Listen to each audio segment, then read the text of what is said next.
سلام عرض میکنم خدمت دوستان عزیز. انشالله که حال همگیتون عالی باشه. محمد جواد نجیم با شما صحبت میکنه.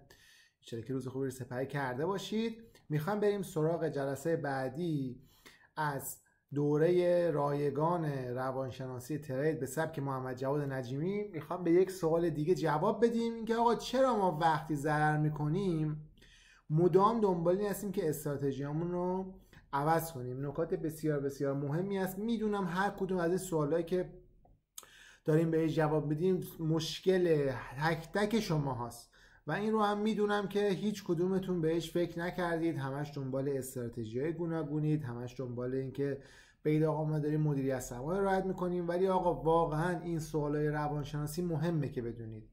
پاسخ داشتن در موردش رو مهمه که بدونید. اینکه آقا من الان باید چیکار کنم؟ آیا من الان دچار این مشکل هستم یا نیستم؟ اگر نیستم که هیچی، اگر هستم خب باید چیکار کنم؟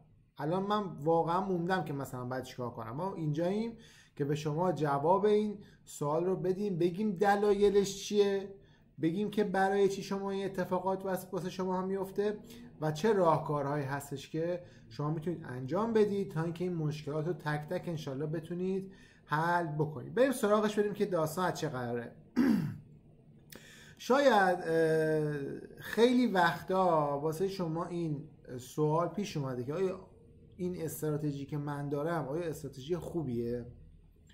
یکی از دلایلی که هست، توی جلسه قبل هم به شما گفتیم، این کمالگرایی که هست توی خیلیا، خودم هم شاید تقریبا مثلا 6-7 سال پیش دوچارش بودم، میتونه آدم واقعا بدبخت بکنه. یعنی که مثلا فکر میکنی که یه چیزی هستش که حتما تو نمیدونی، یا مثلا اگه دقت کرده باشید من امروز خودم گلوم داستان شده، من از شما معذرت میخوام، ببخشید. یعنی که مثلا یه زمانی هست بالاخره همتون دارید توی تلگرام میگردید، توی اینستاگرام میگردید، توی یوتیوب میگردید، آدمایی رو پیدا میکنید حالا آموزش دارن یا مثلا حالا یک سبکی رو معامله میکنن میان در مورد اون صحبت میکنن. یه ماشینی هم حالا رنت کردن، اجاره کردن، یه ماش الدنگن دیگه، بعد بهشون همینا رو بگید و هیچی واقعا از ترید نمیدونن، ولی خب ظاهر کارو خیلی خیلی خوشگل کردن. میان میگن آقا ما یه استراتژی داریم فلان داریم، یه اسم عجق وجق هم میذاره، چند تا کلمه خارجی هم روش میذاره و نمیدونم DDTP و STTP و از این حرفایی که همه مسخره بازی ها هست میذاره و طرف رو نگاه میکنی مثلا میبینی آقا چه وضعی به هم زده. خب و طرف هم هی میاد در مورد این استراتژی صحبت میکنه، ولی مثلا چیز خاصی هم نمیبینی ازش، ولی میبینی آقا این وضع طرف خوبه. هی این برای خودت مثلا دوچار میشه آقا بذار من نگاش کنم ببینم آقا چند روز داخل کانال شدم ببینم آقا داره چیکار میکنه.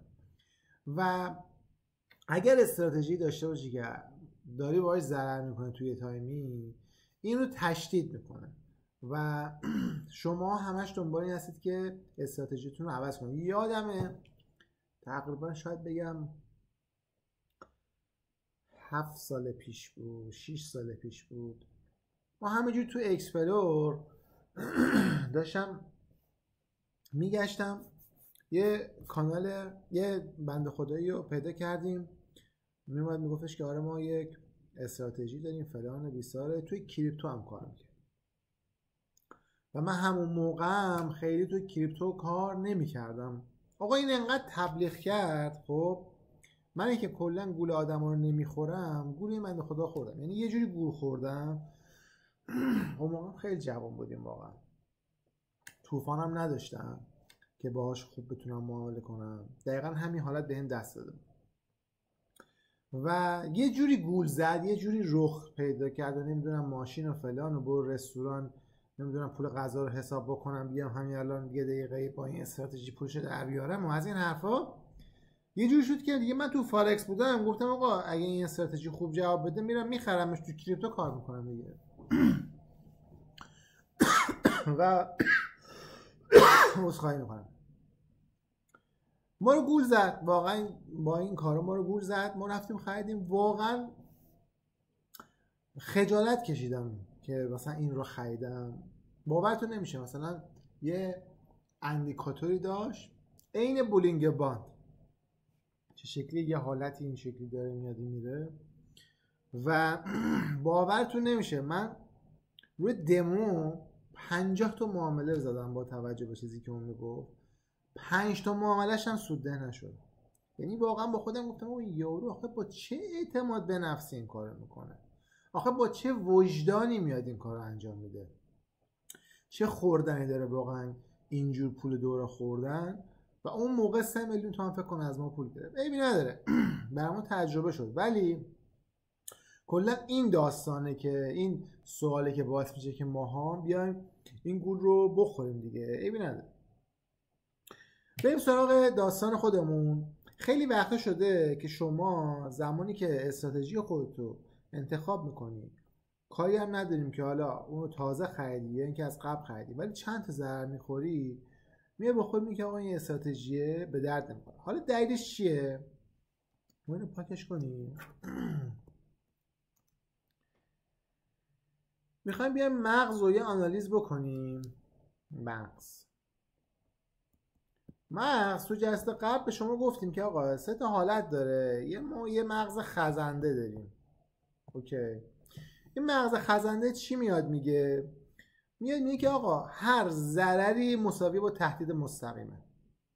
خب و چون مغز ما به دنبال بقاه، هر ضرری رو اگر ناخودآگاه ما اون مغز خزنده ما تهدید مستقیم بدونه، دنبال این که بخواد از اون شرایط خودش رو ببره بیرون. حالا دیگه این به این فکر نمیاد بکن که آقا ضرر کردن توی بازار بخشی از معامله گریه.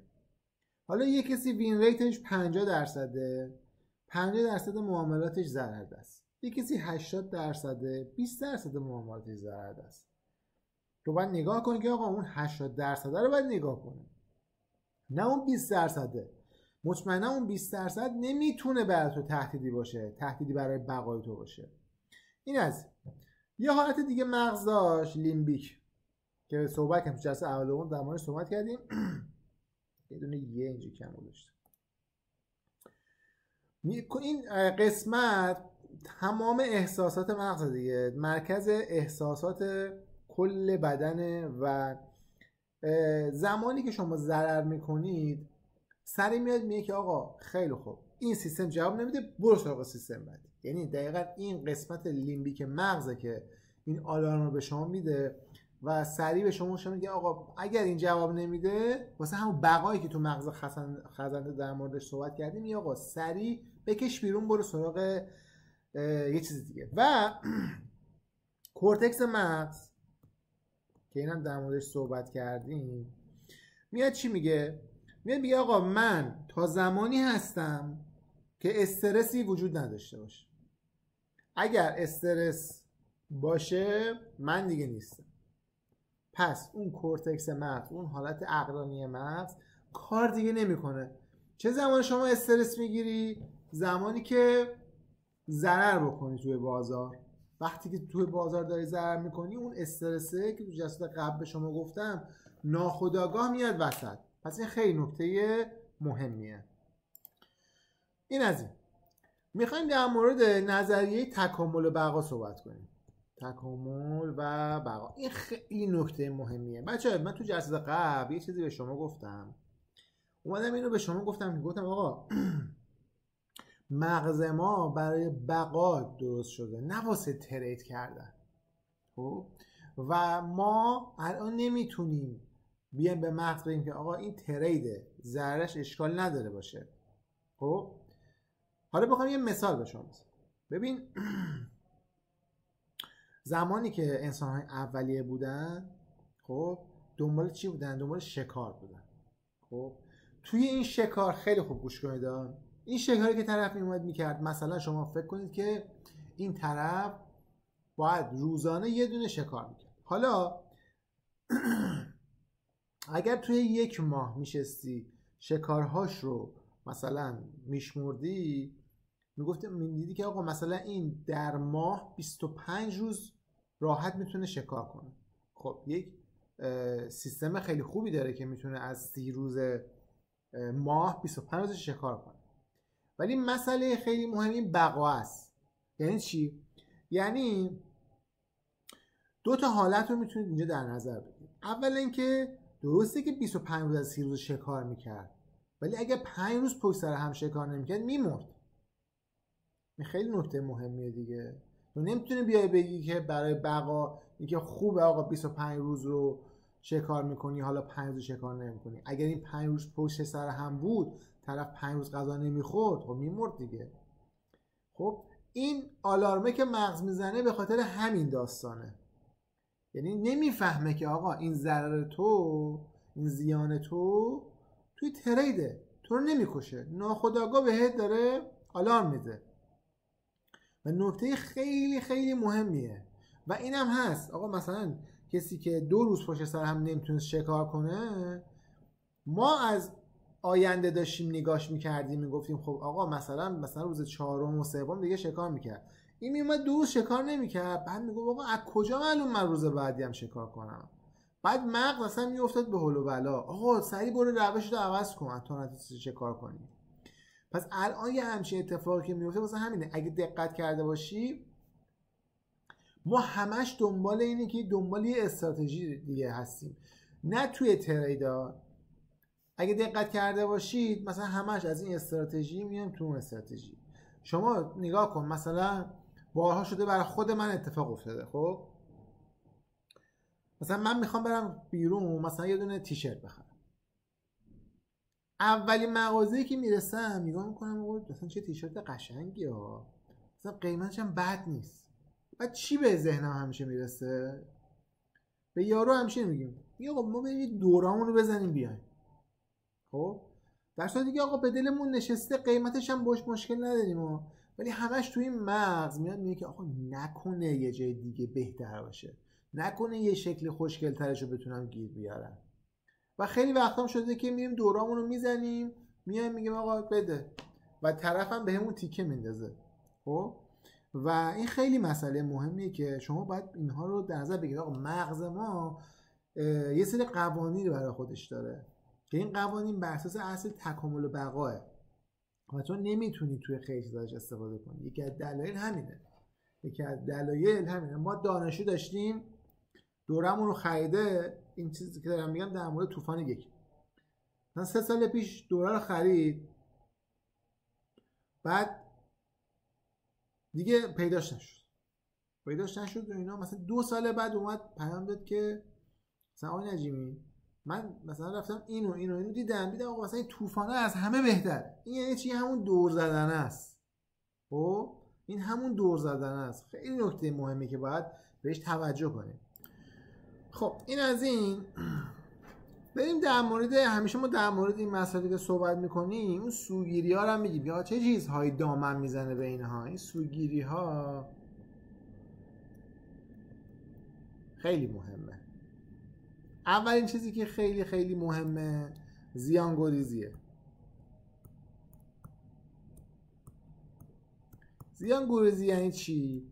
ببین زیانگریزی یعنی که آقا یک ضررهای آنی یا کوتاه مدت باعث میشه که شما در مورد همه چیه اون داستان یه قضاوتی بکنید. یه مثال بر شما بزنم.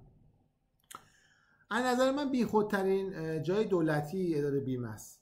حالا ما چون حالا مالی چی هستیم و میریم این برام و به نظر من مثلا از اداره مالیات، شرکت نفت، نمیدونم پلیس به علاوه 10 ارزم بزرگ شما نقل و انتقالات ماشین مثلا میخوای برین همه جای دولتیه دیگه. به نظر من بیخودترین جای دولتی مثلا بیمه است. حالا شما فکر کن که مثلا میری توی اداره بیمه یه کار بیمه ای داری، بعد میبینی که آقا مثلا اون کارمنده نشسته اونجا داره با گوشیش کار میکنه، نمیدونم زنگ میزنه با خالش صحبت میکنه، هر موقع کارش داره میگه سیستم قطعه، نمیدونم کلی اذیتت میکنه. بعد میای بیرون و میگی بابا اصلا تو این جای دولتی اصلا کسی کار نمیکنه که. خب ولی به این توجه نمیکنی که آقا مثلا به عنوان مثال مثلا فرداش اگه بلندشی بری یه بانکی، مثلا بانک پاسارگاد میری، میبینی آقا کارمنده داره خیلی خوشگل کار میکنه، خیلی مشتری مدار، خیلی مثلا میاد به مشتری احترام میذاره. پس آقا تو نمیتونی اداره بیمه رو که اومدی نگاه کردید بد کار میکنه پس بیای به همه جار بزنی که اینم تو این جای دولتی اصلا خوب کار نمیکنن و حواسشون به مردم نیست و اینا. خب و یکی از چیزایی که خیلی خیلی من بهش توجه میکنم، حالا شاید به شما توجه نکردید، همینه. مثلا از همین روش مثلا شبکه‌ای مثل BBC اینترنشنال خیلی در مورد این چیزا مانور میده توی صحبتش در مورد ایران. مثلا میاد یه چیزی رو بولد میکنه تو ایران، بله ما خودمون میدونیم تو ایران خیلی مشکله، خب ولی میاد یه چیزی بولد میکنه تو ایران، بعد میگه آقا تمام ایران همین شکلیه. خب پس این زیانگریزیه خیلی نکته مهمیه. نکته دومی که خیلی خیلی مهمه اون اثر تازگیه. اثر تازگی یعنی چی؟ اثر تازگی یعنی که آقا شما به اون چیزی که همون موقع اتفاق میفته توجه خیلی خیلی بیشتر دارید تو کل داستان. یعنی چی؟ یعنی مثلا شما میری یه دوره رو میخری، خب دو تا پشت سر هم با هم دیگه باهاش معامله میزنی، استاپت میخوره، بعد میگه آقا این دوره اصلا به درد نمیخوره. آقا این نشد. شما باید بیای مثلا حداقل 100 تا بک تست بگیری از اون دوره، بیای ببینید تو کدوم تایم فریم ها کار میکنه، نمیدونم تو کدوم سشن ها بیشتر کار میکنه، چه تاییدیایی باید بیشتر بگیری، اون استاده چی گفته. خب ببین این نکاتیه که خیلی مهمه، خیلی مهمه. یعنی اینکه مثلا برعکسش هم هستا، مثلا شما یه استراتژی خیلی داغون میری میخری، بعد یه دونه دو تا پشت سر هم استراتژی مثلا میخوره، حد سود میخوره، بعد میگه آقا خدای استراتژیه. ولی یه خورده که میاد میگذره میاد نگاه میکنه آقا این استراتژیه مثلا سودایی که بده $10، ضررش $50. بله چند تا بهت سود پشت سر هم میده، ولی تو یه دونه ضرر کنی باز میاد تو ضرر. پس شما اون اثر تازگی، اون چیزی که اول بهت نشون میده رو نباید نگاه کنی. این خیلی نکته مهمیه. خب اینم از این. میخوایم در مورد یه مسئله هم اینجا صحبت کنیم با شما، در مورد روانشناسی تعهد. یعنی چی؟ شاید اصلا تا نشده باشه. یعنی که آقا یک تریدر در مورد اون حالا تریدی که داره میزنه همه چی رو باید با هم دیگه بخواد. تو نمیتونی یه چیزی رو بخوای یه چیزی رو نخواد. به عنوان مثال دارم به شما میگم، مثلا به عنوان مثال یک تریدر میاد با خودش فکر میکنه، میاد میگه آقا روانشناسی از همه چی مهمتره تو ترید. یکی دیگه میاد نگاه میکنه میگه آقا نه، تو زمانی که استراتژی خوبی نداشته باشی کار خاصی نمیتونی انجام بدی. یکی دیگه میاد میگه که نه، مدیریت سرمایه باید راحت کنی. خب من دارم میگم آقا این همش مهمه، شما باید اون تعهد داشته باشید. آقا تو نمیتونی بگی مثلا من از نظر روانی خیلی خوبم ولی استراتژی خوبی ندارم. تو نمیتونی بگی من یک استراتژی خیلی خوبی دارم ولی فول مارجین وارد میشم. شما همه اینا رو باید با هم بخواید. بله من خودم میگم آقا استراتژی خیلی مهمه، خب ولی آیا میتونم کتمان کنم که آقا مدیریت سرمایه مهم نیست؟ میتونم کتمان کنم که آقا روانشناسی مهم نیست؟ پس تو باید همه چی رو با هم بخواد. مثلا ما مراجعه کننده داریم برای مثلا خرید دوره طوفان، طرف میاد اینجوری میکنه، خیلی جالبه، یعنی همه اینا این مشکلات ها. مثلا حالا یا به ادمینمون یه جوری میرسونه یا به خودمون میرسونه، میاد میگه که آقا شما مثلا این دوره طوفان که داری میفروشی چند قسمته؟ مثلا طرف میاد میگه آقا مثلا 20 خورده قسمت. بعد میاد میگه آقا سیستم معاملاتیه دیگه. میگیم آره. میگه توش همه چی گفته شده، مثلا استراتژی داره، نمیدونم نقطه ورود داره، نقطه خروج داره، نمیدونم مقدمه داره، کلی نکات ریز داره دیگه. بله ما میگیم مثلا بله. میگیم مثلا قیمتش مثلا این تومنه، من میتونم 1,000,000 تومان بدم یه دونه استراتژی خوبه تو به من فقط بدی از اون. ببین این همون روانشناسی تعهد است. آقا نمیشه، شما یه دوره رو نمیتونی بیای فقط یه استراتژیشو یاد بگیری، به خاطر اینکه ما قبل از اینکه اصلا استراتژی رو بخوایم در موردش صحبت بکنیم کلی ریزه‌کاری گفتیم.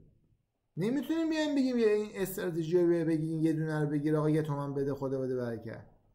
تو اگرم این کارو بکنی اون طرف اون فروشنده سر تو کلا گذاشته، تو احساس زرنگی نباید بکنی.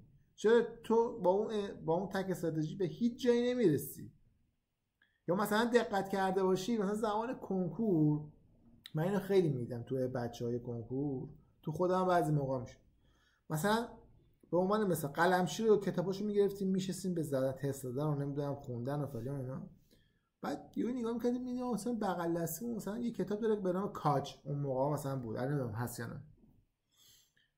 بعد اصلا بدونیم آقا اون خوبه یا بده، خوبه مثلا تعریف کنم آره بد نیست، اصلا ما وسطش ول می‌کردیم میرفتیم اون کتابو می‌خریدیم.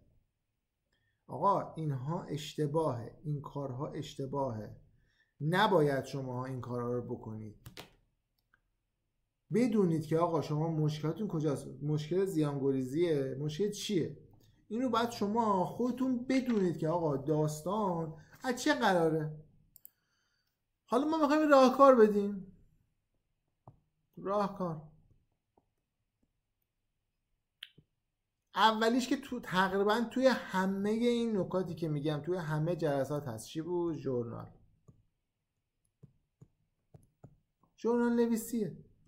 شما باید ژورنال نویسی بکنی، باید بگی که آقا من این معامله، این استراتژی که دارم، آقا من معاملاتم رو همه رو میشینم ثبت میکنم که با چه روح و روانی چه چیزی نشستم اینا رو زدم.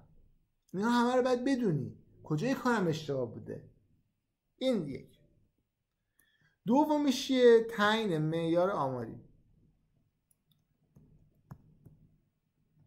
یعنی چی؟ یعنی آقا شما زمانی که یک استراتژی رو میای میخری حداقل 50 تا 100 تا باید بک تست ازش بگیری.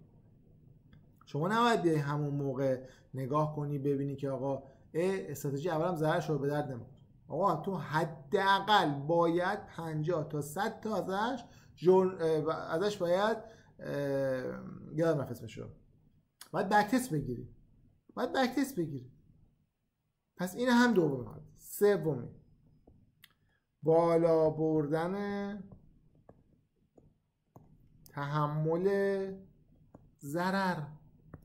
آقا یه خود بعضی موقع تو مثلا دیدی با یه کسی سعی دعواتون میشه مثلا داری شوخی میکنی، طرف آقا جمعتو ببر بالا. یعنی آقا با یه دونه شوخی از کوره در نرو. ضرر کردنم تو بازارهای مالی تو ترید هم همینه. آقا شما باید جنبه اون ضرر کردنتون ببرید بالا. پس این رو باید داشته باشید. حالا یکی از چیزایی که به این کمک میکنه چیه؟ مدیریت سرمایه است.